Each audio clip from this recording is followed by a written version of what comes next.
Армысыздар, сіздермен бірге мен Нұреке доктор. Арнама қош келдіңіздер. Әйел кісілер бөкседегі майды кетіру керек деп, еркектер қарынды кетіру керек деп сөзбен ғана айтып жүрсеңіздер, енді мен берген кеңесімнің арқасында іске айналдыратын кез келді.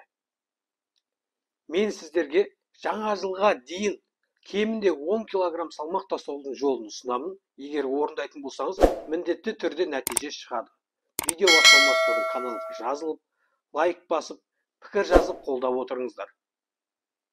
Егер де арықтаймын деп шешкен болсаңыз, дәл қазір қолайлы уақыт болып тұр. Чудо диеталарға сеніп, приложениелерге сеніп, денсаулығыңызды арықтаймын деп әлсіретіп алмаңыз. Аптасына ең кем дегенде 5 килограммнан артық салмақ тастауға болмайды. Қазір мен сіздерге беретін 4 кеңесімнің арқасында міндетті түрде нәтиже көресіз. Арықтау үшін адамға көп еңбек қажет болады. Жалқаулықты жеңу керек, жігерді қайрап отыру керек. Сол үшін бірінші берер кеңесім, өзіңізге мотивация табыңыз. Мысал айтатын болсақ, жаңа жылға дейін мен мына көйлекті кием деп әйел кісілер, мен сода жарасымды болам, мынанша кило тастауым керек деп өзіңізге сондай шабыт беруіңіз керек. Ер кісілер болса, әртүрлі спортсмендерге қарап, менде де сондай денелі болады деп бір актрисаның суретін алыңыздар әйел кісілер. Еркектер актердің соған іліп, соған мотивация алып отырыңыз. Арықтау жолында ең бірінші сізге керек кеңес осы. Өзіңізге деген мотивация, бір меже қою. Соған жету үшін өзіңізді әрқашан қайрап отыру қажет. Екінші кеңес, ол міндетті түрде тамақтануды қадағалау. Кез келгеннің қалтасы көтере бермейді. Арнайы диетологтар жалдап, керек нәрселер сатып алып жей алмайды.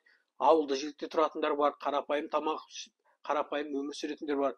Сол үшін де тамақтануды қарапайым екіге бөліп алуға болады.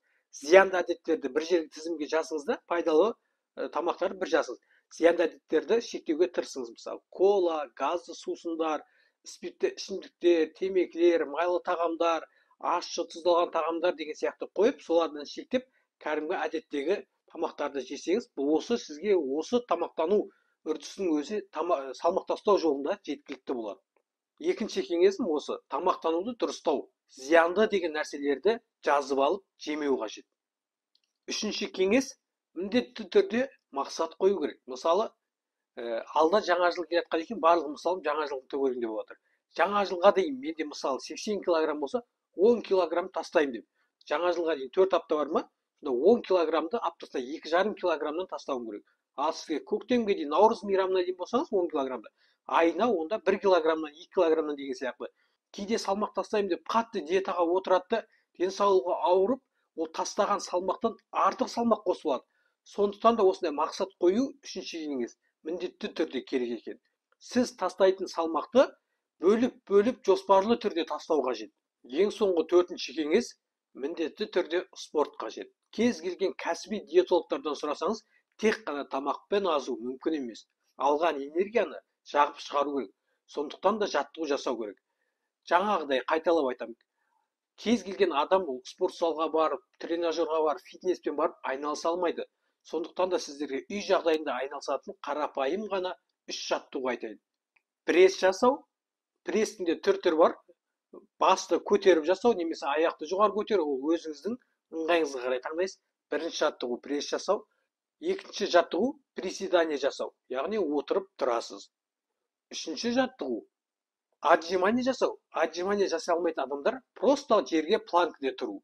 Осы 3 жаттығу сізге жеткілікті. Ең бастысы күнде жасап отыру керек. Бірден қатты нагрузка беріп, денсаулықты зорықтырып алмаңыз. Аз-аздан ең бастысы күнделікті тұрақты жасап отыру. Осы 4 кеңесті орындасаңыз, міндетті түрде сіз салмақ тастайтын боласыз. Егер де денсаулығына байланысты жаттығу жасай алмайтын болса, онда алмастыруға болады. Өзіне ыңғайлы жеңіл жаттығулармен, болмаса таза ауада 20-30 минут бойы серуендеу де қан айналымын жақсартады. Жаттығу жасау арқылы сіз артық салмақтан арылып қана қоймайсыз, сонымен бірге денсаулығыңызды жақсартасыз. Ұзақ өмір сүруге жағдай жасайсыз. Себебі спортпен айналысу жүрек қан тамыр жүйесіне пайдалы және өкпеге өте пайдалы. Міне достар, соңына жеттік. Өте қарапайым кеңестер. Бұл жердегі ең басты мақсат осы 4 кеңесті күнделікті қайталап отыру. Күнделікті. Ең бастысы тоқтамасаңыз болды.